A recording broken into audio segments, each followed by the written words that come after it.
Assalamualaikum warahmatullahi wabarakatuh, teman-teman semua. Ketemu lagi untuk membahas materi filsafat hukum buat kawan-kawanku mahasiswaku, pemerhati filsafat hukum dimanapun Anda berada. Epidemi COVID ini tidak membuat kita untuk tidak berpikir. Berpikirlah terus, berpikir positif agar imunitas kita baik. Dan jangan lupa ngopi dulu. Baik, hari ini saya akan membahas tentang neo-hegelianisme dan neo-marxisme dan neo-positivisme. Kalau kita bicara neo-hegelianisme, maka kita bicara pemikiran Hegel. Bisa dilihat di video yang sudah lalu tentang bagaimana pemikiran Hegel dalam filsafat hukum. Anda bisa lihat kembali. Neo-hegelianisme itu adalah ketika filsafat hukumnya Hegel itu mulai hidup kembali. Itu pada abad 19 dan abad 20.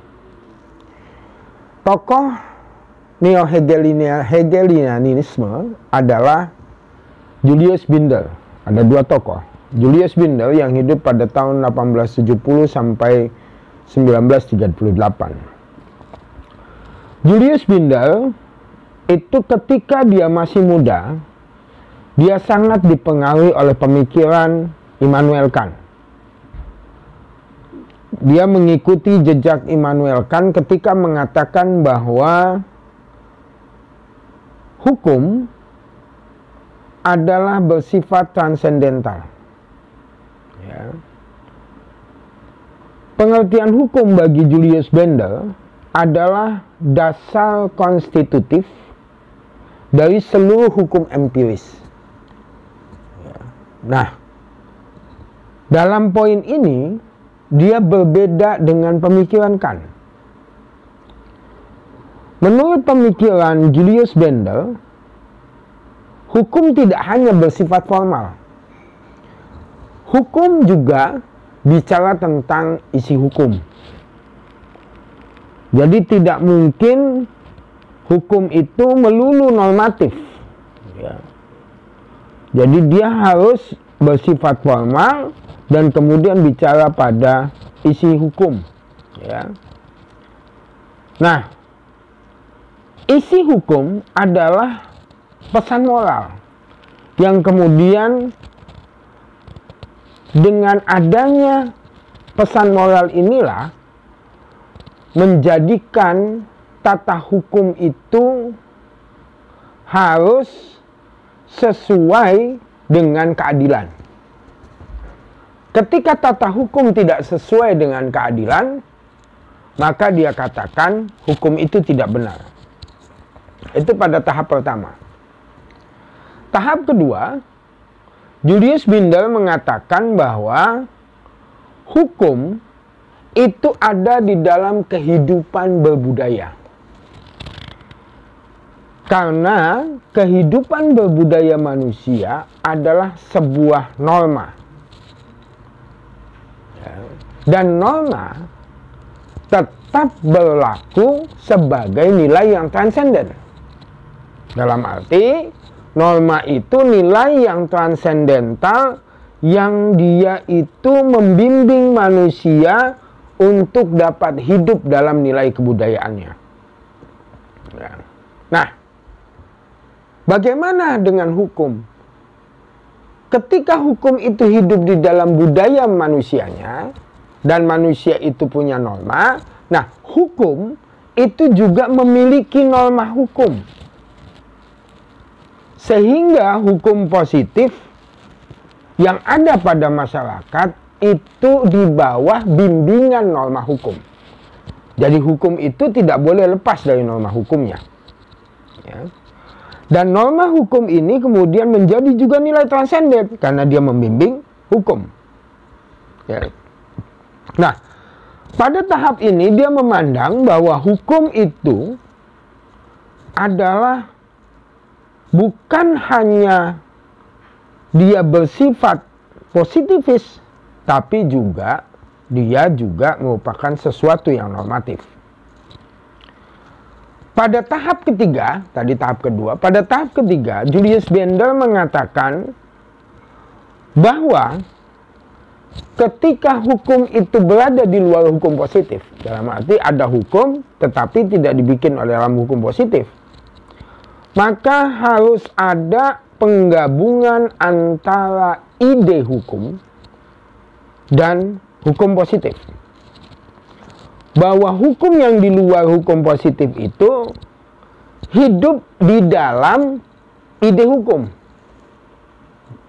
Dari dalam arti yang subjektif.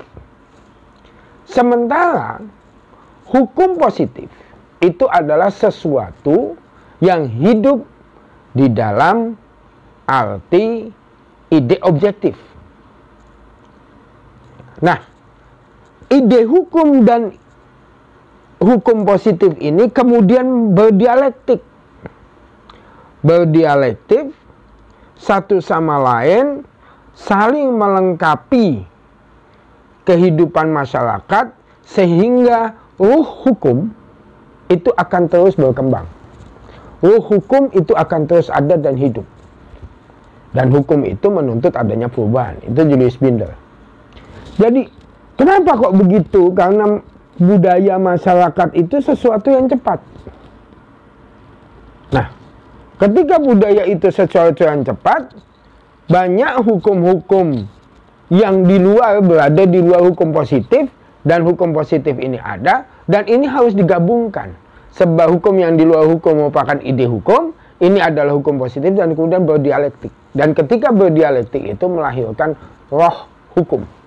Dan roh hukum itulah yang akan menghidupi hukum. Dan sehingga hukum itu akan menuntut sebuah perubahan sebagai hasil dari sebuah dialektika. Yang kedua adalah Karl Lawrence. Karl Lawrence dia bertolak dari filsafat hukum Hegel, yang mana dia membedakan antara beberapa tahap. Ya, dia bicara bahwa norma-norma hukum tidak dapat diterapkan pada peristiwa-peristiwa hukum secara langsung. Kenapa? Karena peristiwa-peristiwa hukum merupakan konkretisasi dari dinamisasi prinsip materi-materi hukum. Ya. Jadi setiap peristiwa hukum itu punya corak sendiri. Oleh karena itu, dia membagi pemikirannya pada 3 tahap. Tahap pertama menurut Lawrence bahwa dasar dari seluruh hukum itu adalah ide hukum. Ya. Jadi dari semua hukum dasarnya adalah ide hukum. Ada ide hukum dulu.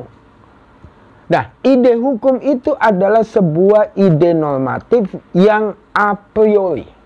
Disebut dengan ide normatif a priori. Ide normatif a priori adalah prinsip-prinsip abstrak tentang hukum. Jadi pertama itu ide hukum yang bersifat normatif a priori, yang mana dia bersifat abstrak. Masuk pada level kemudian, ide hukum yang udah ada ini kemudian berubah menjadi prinsip-prinsip yang berhubungan dengan sesuatu yang konkret. Jadi yang abstrak ini kemudian ketemu yang konkret. Apa ketemu yang konkret? Yaitu situasi masyarakat yang dapat diatur dengan prinsip-prinsip itu. Ya, misalnya, ide hukum normatif a priori adalah ide hukum yang bersifat abstrak. Orang tidak boleh merugikan orang lain. Itu istilah abstrak. Kemudian, dia menjadi prinsip yang nyata ketika dia berhubungan dengan situasi masyarakat, yang situasi itu ada di masyarakat yang konkret. Nah, kemudian prinsip yang ada ini berubah menjadi tidak boleh merugikan. Apa tidak boleh merugikan? Karena begini, salah satu bentuk bahwa orang itu tidak ini punya hak ini ada hak, maka tidak boleh haknya itu diambil. Nah, itu contohnya. Yang tahap yang ketiga, ketika dia sudah menjadi prinsip yang nyata dan berhubungan dengan situasi yang ada di masyarakat, ide hukum tersebut menjadi prinsip-prinsip etis hukum. Apa itu prinsip etis hukum? Prinsip etis hukum adalah norma moral umum yang berlaku pada masyarakat. Jadi tidak boleh merugikan orang lain, itu menjadi norma umum karena itu ada step perjalanannya yang 3 tahap menurut Karl Lawrence. Nah, di dalam 3 hal itu berarti Lawrence membagi pengertian hukum itu menjadi 3 tahap. Tahap pertama adalah pengertian hukum yang harus dilengkapi dengan subjek hukum. Jadi kalau tadi pada awalnya adalah ide normatif a priori, itu adalah hanya pengertian hukum secara umum, secara normatif. Kemudian pada tahap pemaknaan pengertian hukum berikutnya adalah pengertian hukum berhadapan dengan subjek-subjek hukum, yaitu masyarakat. Tahap pengertian hukum yang ketiga, kemudian hukum itu menjadi hukum moral umum ketika berhubungan dengan subjek hukum etis. Nah, itu pengertian hukum yang ketiga. Nah, sehingga menurut Lawrence, dia mengatakan, kalau memang misalnya pembentukan hukum itu berangkat dari normatif a priori, nanti berangkat lagi menjadi prinsip yang nyata, kemudian berangkat lagi menjadi norma umum, secara langsung Lawrence mengatakan bahwa hukum itu berangkat dari norma-norma yang ada di masyarakat. Ya. Nah, norma-norma itulah yang kemudian menjadi prinsip untuk bagaimana hidup bersama di dalam masyarakat. Dan norma-norma itulah yang kemudian ketika berhubungan dengan subjek hukum dan ketika menjadi hukum etis, dia menjadi moral yuridis dari sebuah hukum. Ya.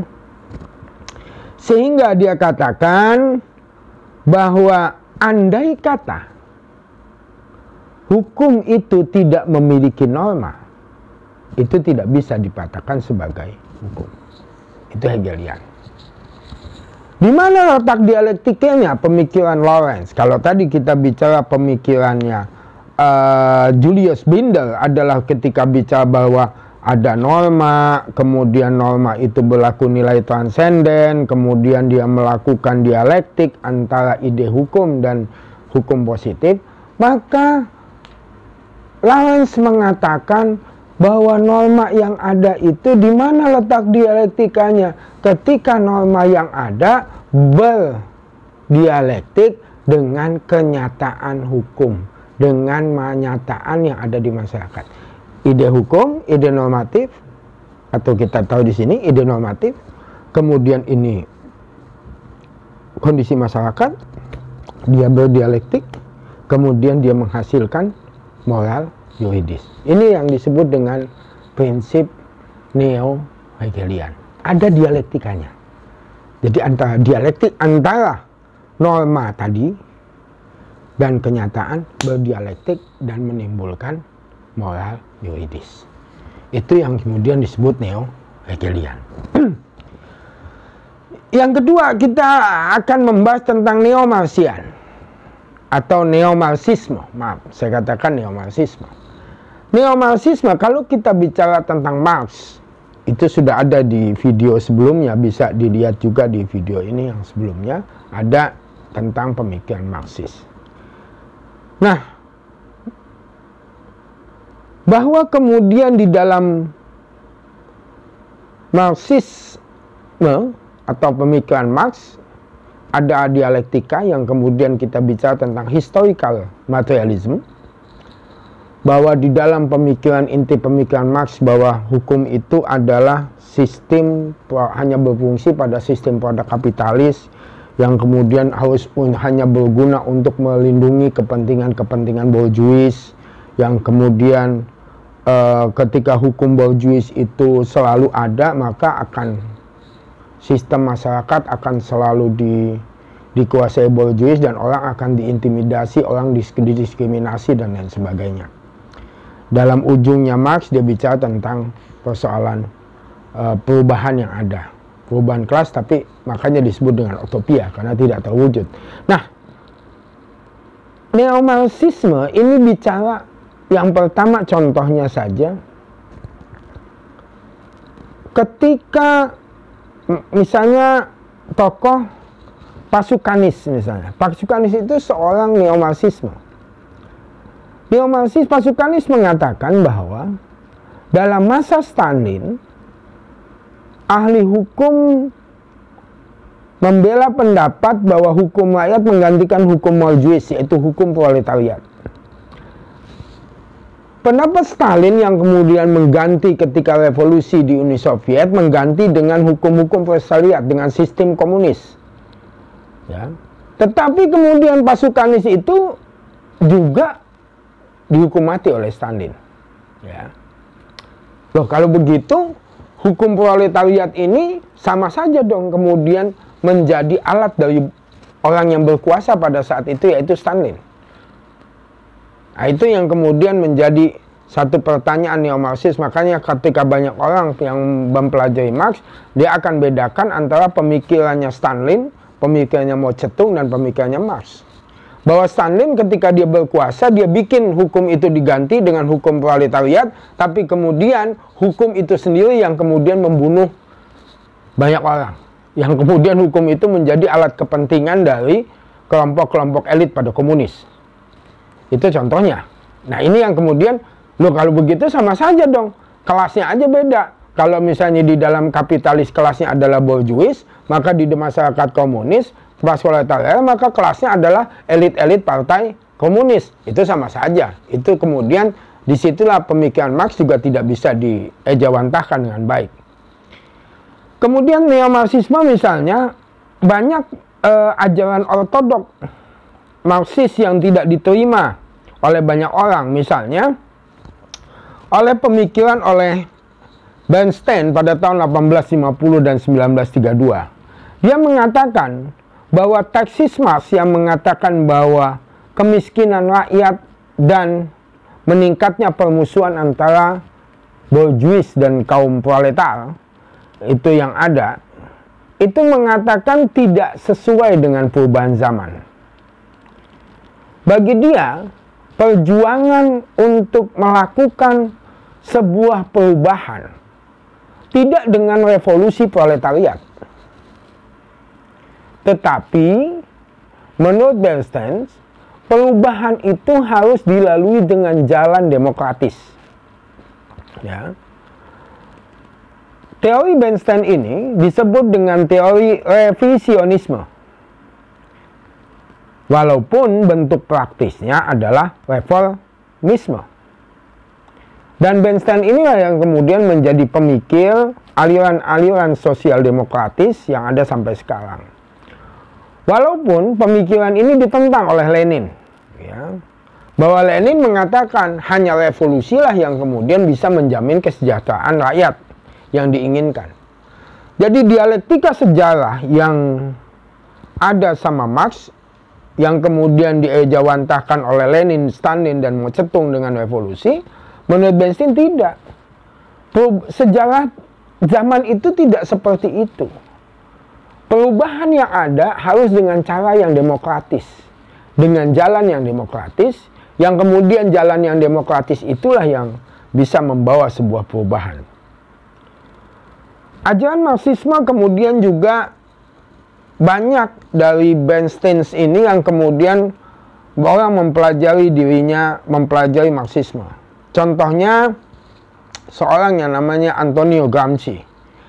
Antonio Gramsci itu mengatakan dia seorang Marxisme, ya, yang asas pemikirannya Marxisme. Antonio Gramsci mengatakan bahwa situasi sosial ekonomi masyarakat itu dipengaruhi oleh faktor lain di luar situasi sosial ekonomi. Ya. Nah, dialektika antara situasi sosial ekonomi dengan sesuatu di luar sosial ekonomi itulah yang kemudian menjadikan sebuah dinamisme hidup dalam masyarakat. Ya. Makanya dia bicara pada hegemoni. Jamsi bicara juga hegemoni.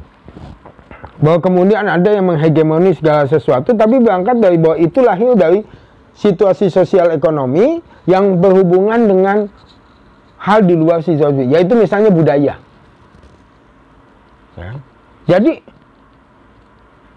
di dalam neo-marxisme, tindakan kelas itu tidak melulu ada karena persoalan sosial ekonomi.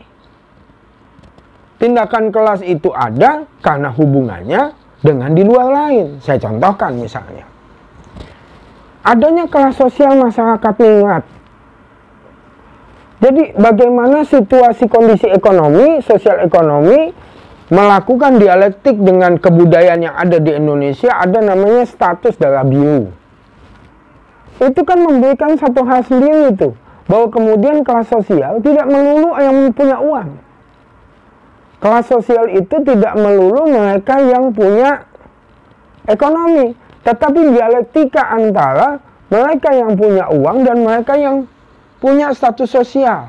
Mereka yang punya uang, mereka yang punya status budaya. Mereka yang punya uang, mereka yang punya kekuatan politik. Ini contoh saja misalnya. Mereka yang punya power politik itu menjadi masyarakat yang di kelas atas. Jadi tidak melulu, menurut Antonio Gramsci, tidak melulu orang itu hanya pada kondisi ekonomi, kondisi politik. Jadi ada dialektika, menurut Antonio Gramsci. Sedangkan menurut George Lucas mengatakan bahwa memang perubahan itu, perubahan yang bersifat dinamis tidak melulu hanya perubahan sosial ekonomi, tapi perubahan lain, perubahan budaya, perubahan teknologi. Ya kalau kita bicara ya, dialektik materialis dialektikal atau historical materialismnya, bahwa kemudian sejarah itu diatur karena materi, karena tidak, menurut Lucas tidak. Bahwa perubahan juga dipengaruhi oleh hal-hal lain yang di luar situasi ekonomi.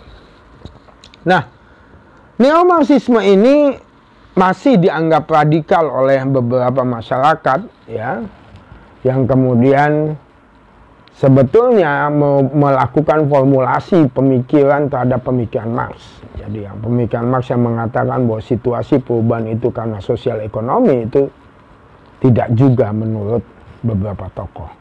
Bahwa bisa juga karena budaya, bisa juga karena teknologi, penguasaan skill terhadap apapun itu bisa menjadi kelas sosial yang di atas dibanding masyarakat yang lain. Nah, di Jerman hiduplah kemudian disebut mazhab Frankfurt. Mazhab Frankfurt ini yang kemudian menghasilkan banyak pemikir. Salah satu adalah teori kritis.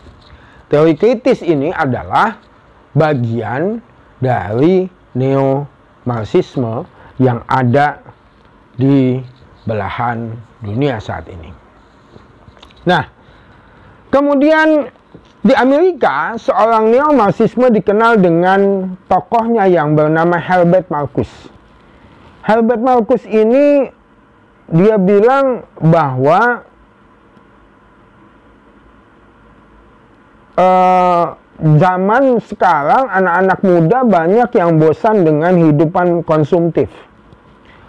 Oleh karena itu, kehidupan ini harus diubah dan subjek perubahan itu bukan lagi kaum buruh, tapi subjek perubahan itu adalah semua orang. Ya, banyak itu. Ya, jadi bahwa kemudian orang itu hidup di dalam sebuah dunia konsumsi, yang kemudian dunia konsumsi itu diciptakan, maka kemudian harus ada sebuah perubahan. Dan perubahan itu bukan hanya pada kaum buruh, tapi perubahan pada semua level masyarakat. Bahwa perubahan adalah semua rakyat. Dan mengubah hidup masyarakat itu tidak tidak mudah. Karena apa? Ada orang yang kemudian bersifat konformistis, bersifat konform terhadap nilai-nilai mereka, nggak mau berubah. Karena ketika tidak mau berubah, maka harus dibentuk sebuah kesadaran baru. Ya. Kesadaran baru yang mana mereka menganggap, oh ini kamu sebetulnya ditipu, kamu sebetulnya nggak diperlakukan tidak adil, sehingga ada kesadaran baru, sehingga ada sebuah revolusi. Ya. Nah, ini yang kemudian pemikiran Herbert Marcuse ini banyak secara internasional kemudian berpengaruh terhadap kehidupan masyarakat saat ini. Saya contohkan saja misalnya perlawanan-perlawanan terhadap dunia konsumsi, orang pakai mobil terlalu banyak, orang karena ada perubahan, orang beli mobil di mana-mana, maka ada perlawanan dari beberapa orang yang mengubah pola hidup menjadi go green. Sekarang ada misalnya hidup minimalis. Ya, hidup minimalis itu salah satu bagian dari bahwasanya menginginkan sebuah perubahan, yang perubahan itu diberikan kepada seseorang orang yang kemudian merasa pada saat itu lupa. Kehidupan minimalis, ada kemudian kalau kita ada kehidupan masyarakat hippies di Indonesia, kemudian dikenal dengan musik, beberapa genre musik indie dan lain sebagainya, itu adalah bagian dari bentuk perlawanan. Nah, pemikiran Herbert Marcuse ini banyak dipakai untuk perlawanan yang ada di masyarakat saat ini.